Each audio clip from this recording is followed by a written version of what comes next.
दुसऱ्या मराठी ई साहित्य संमेलनाच्या उद्घाटन प्रसंगी मी आपणा सर्वांचं हार्दिक स्वागत करतो।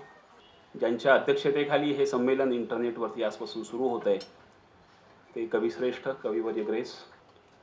या संमेलनाचे उद्घाटक आणि महाराष्ट्र ज्ञान महामंडळाचे व्यवस्थापकीय संचालक विवेक सावंत सर, कॉर्पोरेट क्षेत्र आणि ललित साहित्य या दोन्हीचा उत्तम मिलाफ असलेले संजय भास्कर जोशी, यूनिक फीचरचे संपादक अनुभव मासिकाचे संपादक डॉक्टर सुहास कुलकर्णी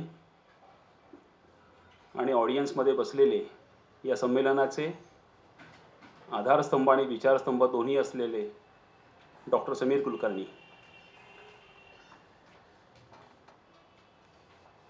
ई साहित्य संमेलन मागच्या वर्षी पहिल्यांदा आम्ही भरवलं, त्यावेळेला सर्वांच्या मनामध्ये धाकधूक होती कशा प्रकारचं संमेलन होईल। थोडा उत्साह वाढला कारण ज्येष्ठ नाटककार आणि ख्यातनाम साहित्यिक रत्नाकर मतकरी यांनी आम्ही विचारताच साहित्य संमेलनाचं अध्यक्षपद स्वीकारलं आणि संमेलनाला सर्व माध्यमांकडून छापील माध्यम, इलेक्ट्रॉनिक माध्यम, इंटरनेट खूप मोठी प्रसिद्धी मिळाली आणि जगभरातून जगातल्या तब्बल 25 देशांमधनं वर्षभर साहित्य रसिक वाचक या संमेलनामध्ये सहभागी होत राहिले, वाचत राहिले आणि आपल्या प्रतिक्रिया त्याच्यामध्ये नोंदवत राहिले। त्यामुळे यावर्षी आमच्या एकूण टीमचा उत्साह खूप वाढला। हे दुसरं ई साहित्य संमेलन आहे की जे आजपासून सुरू होईल आणि आता आपण फक्त पत्रकार परिषदेच्या निमित्तानं या ठिकाणी भेटतो। अदरवाईज साहित्य संमेलनांचे उद्घाटन सोहळे कसे होतात हे आपण प्रत्यक्ष आणि अनेक वेळेला टीव्हीवरून पाहिलेलं असतं। तशा प्रकारची कुठलीच कल्पना या संमेलनामध्ये नाही। याचं कारण आपल्या सगळ्यांच्या मनामध्ये संमेलन म्हणल्यावर काही गोष्टी हव्या आणि काही गोष्टी नको अशा दोन्ही प्रतिक्रिया लगेच उमटतात। नको कुठलं वाटतं आपल्याला, तर अध्यक्षपदाचे वाद नको वाटतात, राजकारणी असावेत की नसावेत अशा चर्चा नको वाटतात, खर्चांच्या तपशिलावरून होणारी भांडणं नको वाटतात, खरं तर साहित्यबाह्य कुठल्याच गोष्टी नको वाटतात। आणि हवं काय वाटतं, तर आपल्याला असं वाटतं की साहित्यिक आणि रसिक या दोघांचा खराखुरा संवाद व्हावा। दोन साहित्यिक जे असतात त्यांना एकमेकांशी बोलता यावं, दोन रसिकांना एकमेकांशी बोलता यावं। म्हणजे ज्ञानदेवांच्या भाषेमध्ये ये हृदयीचे ते हृदयी घातले असं काहीतरी होणं म्हणजे साहित्य संमेलन असं आपल्याला वाटतं। ही सगळी चर्चा करत असताना, हे सगळं अनुभवत असताना ई साहित्य संमेलनाचा पर्याय समोर आला। याचं कारण जे जे नको वाटतं आपल्याला ते ते इथे नाही आहे आणि जे जे हवं वाटतं ते सगळं या संमेलनामध्ये आहे। तसं पाहिलं तर दुसरं संमेलन आहे, पण ताओनी म्हणून ठेवल्याप्रमाणे लांब क्षितिजापर्यंत वाटचाल करणारा जो प्रवासी असतो त्याचं कधीतरी पहिलंच पाऊल पडत असतं, कधीतरी दुसरंच पाऊल पडत असतं, पण खूप लांबची दिशा त्याला खुणावत असते। त्या दृष्टीने हे संमेलन एक दीर्घकालीन विचार करता महत्त्वाचे ठरेल असं आम्हाला वाटतं। आत्ताच्या संमेलनामध्ये काय होतं की जर गडचिरोलीमध्ये संमेलन असेल तर गोव्याचा माणूस त्याच्यामध्ये सहभागी होण्याचा विचारही करू शकत नाही। चंद्रपूरचं संमेलन जर असेल तर इंदोरचा माणूस त्या संमेलनाला जायचा विचारही करू शकत नाही। पण हे असं संमेलन आहे की हे बार्शीचा माणूस असेल, नागपूरचा माणूस असेल, कलकत्त्याचा माणूस असेल, शिकागोचा माणूस असेल, सॅन फ्रान्सिस्कोचा असेल, थोडक्यात पूर्ण जगात कुठेही माणूस बसलेला असेल तरी तो या संमेलनामध्ये सहभागी होऊ शकतो।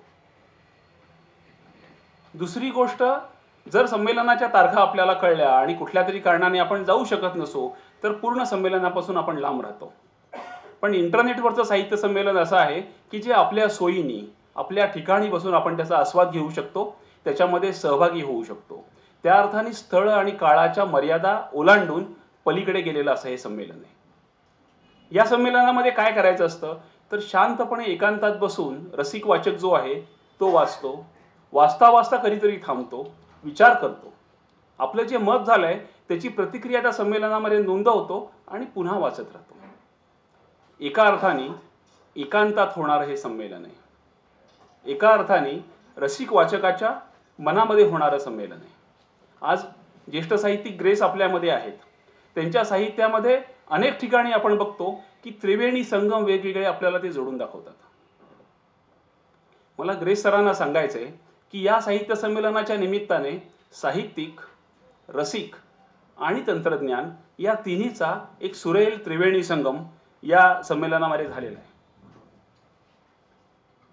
आज या संमेलनामध्ये ग्रेस सर आपल्यामध्ये उपस्थित आहेत,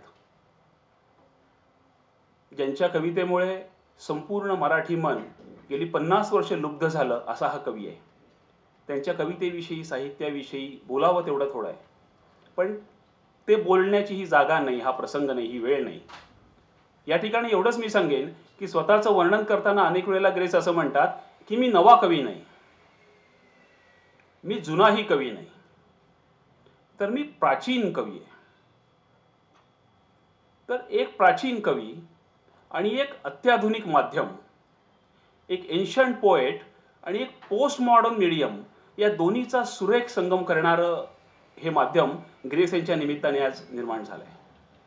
या संमेलनाचे उद्घाटक विवेक सावंत, ज्यावेळेला आपण ऐकतो की या माणसाने भारतातला पहिला सुपर कम्प्युटर बनवलेला आहे, या माणसाने महाराष्ट्राच्या कानाकोपऱ्यामध्ये 50 ते 60 लाख लोकांना संगणक साक्षर केलेला आहे, त्यावेळेला मनात येतं की ई साहित्य संमेलनाच्या निमित्ताने या उद्घाटनाला यापेक्षा दुसरी योग्य व्यक्ती कुठली असू शकत नाही. पण जसे ते तंत्रज्ञानामध्ये माहीर आहेत तसा त्यांचा साहित्याशी संबंध आहे. कारण ज्या वेळेला ते तंत्रज्ञानावर बोलतात, तंत्रज्ञानाच्या प्रगतीविषयी बोलतात, तंत्रज्ञानाच्या भवितव्याविषयी बोलतात, त्यावेळेला बोलता बोलता एखादी सुंदर कविता उलगडत जावी अशी अप्रतिम लय विवेक सावंतांच्या बोलण्यात असते, जी आज आपल्याला सगळ्यांना अनुभवता येईल. त्याच्यामुळे या संमेलनाची दोन मुख्य चाकं, दोन आधारस्तंभ जर मानले आपण, तर एक आहे साहित्य आणि दुसरा आहे तंत्रज्ञान.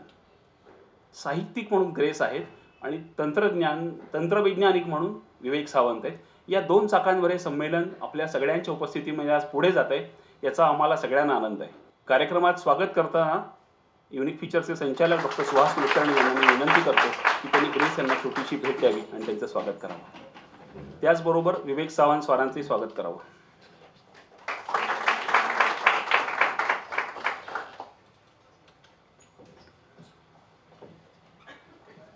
हे संमेलन जे उभं राहिलं ते पूर्ण टीमचं आहे. खरं तर युनिक फीचर्स हा शब्दच टीम, संघभावना या शब्दाला प्रतिशब्द मानावा असा आहे.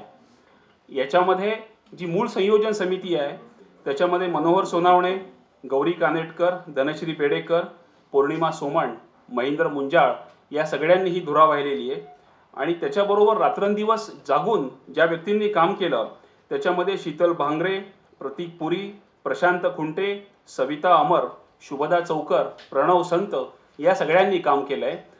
एकूण सॅटेलाईट मार्फत जगभर हे संमेलन दिसण्यासाठी ज्या मराठी websites.comचा आम्हाला सहभाग मिळाला त्याचे प्रसाद शिरगावकर आणि श्रीनिवास प्रभुणे आज आपल्याबरोबर आहेत. आणि ग्रेस सरांसकट अनेक मान्यवरांचे व्हिडिओज यावेळेला दिसणार आहेत, त्या साईटविषयी आपल्याला कळेल माहिती. ते सर्व व्हिडिओज मुक्तल मवाळ आणि अपर्णा मोहिते या दोघींनी आपल्यासमोर आणलेले आहेत. तर एवढं बोलून मी आमच्या टीमच्या गौरी कानेटकर यांना विनंती करतो की त्यांनी मागच्या वर्षीची वेबसाईट, या वर्षीची वेबसाईट आणि एकूण संमेलन याच्याविषयी सांगावं.